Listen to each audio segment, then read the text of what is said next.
Where do you want me to look? Into the camera? Look at you? At me. Okay. At either of us. But yeah.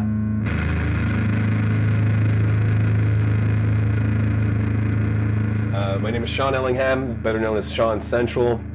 I own a record store called Shawn Central here in the Plateau, basically the heart off of Mount Royal on Colonial. We also have a website, soundcentralstore.com, and we've been doing this for about 15 years. We're 10 years here now as of April, 3 years on St. Catherine, 3 years on St. Denis. Lived through the hard times as far as the MP3 sort of situation. So I like to think that as brick and mortar, we're doing it. We're actually managing to keep afloat. We do in-stores. We have a cafe. We do consignments. We like to think of ourselves as more of a community-based sort of outfit, but it's all music. Music. Basically, I used to work at a distribution house. Maybe some of you know it's called Fab. And one of my clients, or one of my accounts, was sort of kind of like, hey, let's go into business together. I'm like, okay, well, yeah, perhaps. Around 2001, had a partnership which only lasted about 6 months, and it used to be called Sound Central. Legally, it's now called Le Nouveau Sound Central, and it's been that ever since. So I kind of fell into it. I used to work just in distribution houses. I used to work in bars, being a DJ. I used to be a record collector. So I guess it just made sense. The upside is I'm my own boss. The downside is I'm my own boss. Because who else is going to kick you in the butt? If you don't have your shit together, you see the results of what you didn't do, or you see the results of what you did do. The upside, exactly that. Your stress is your stress. You can work at your own pace, or your own, you answer to no one other than, let's say, the cops or the government, like anybody else. But I mean, I don't have someone going, hey, blah, blah, blah, blah, blah, blah, and I don't have to lick ass. But at the same time, if you don't have discipline, if you don't have a good sense of what you're doing, if you don't have an idea of who you're marketing to, what your clients are all about, what product to bring in, then you're up that creek called poo-poo.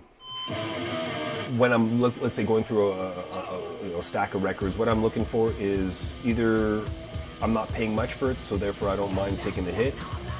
And that's usually what I'm talking about, schlock, or therefore if it's a classical record, no offense to Pure Gut, but you'll wind up in the dollar bin. In other cases, I'm looking like at the fact it's like, okay, what is our main sellers? Which is going to be usually punk rock, heavy metal, stoner, sludge, doom, stuff like that. The heavier tendencies, or what they call aggressive tendencies, according to like Slane and stuff like that. If not, we look at what is classic rock.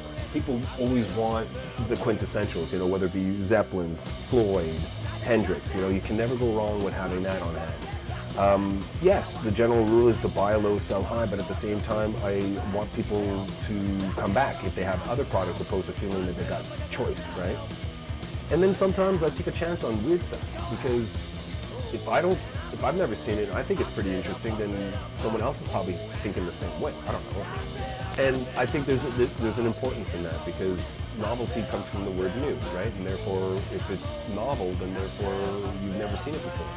And I like seeing people's reactions. I like seeing discovery. I like, it's not what you look for, sometimes it's what you find. A good majority of the day is, let's say other places, if they're working, they might be just doing the cash and maybe dealing with Facebook and, social media. I'm a bit of that as well, but the other part is data entry. I need it anyways for my inventory. The thing is, what's awesome is the fact that our back end is symbiotic. It works with the front end, our website itself. So you can browse while we have an idea of what's what we have in stock as well. It also allows me to not overbuy things. Okay, for instance, if I have 10 copies of fucking, I don't know, like that guy, whatever. If someone comes in with a record and I'll be like, no, unfortunately, I don't need an 11th copy. Mm-hmm. And also allows me to know what I've sold things for and what I deem its value. See, someone might think like, okay, a band like, I don't know, I Hate God. it might sell for, you know, so much, but someone might not think of buying it at Death of Vinyl, you know, like it's not, it doesn't come to mind. Death of Vinyl is more like, you know, funk and classic rock and stuff like that, or, you know, like a soul and R&B, whatever. Point being is, I know that if you get a copy, it's not something that you're going to see often, so I'm not going to gouge, but no one's going to have a problem with, like, yeah, okay, $15, yeah, okay, yeah, understood. I don't like to really kind of compare, especially when it comes to indie stores. Everyone's got their flavor or personality or style. But I will say this much, as far as H&B is concerned, I mean, it's sad that people lost their jobs. That sucks. But as far as what H&B for me represented was, it's the death of, let's say, Trump. And they're like, yay, celebration.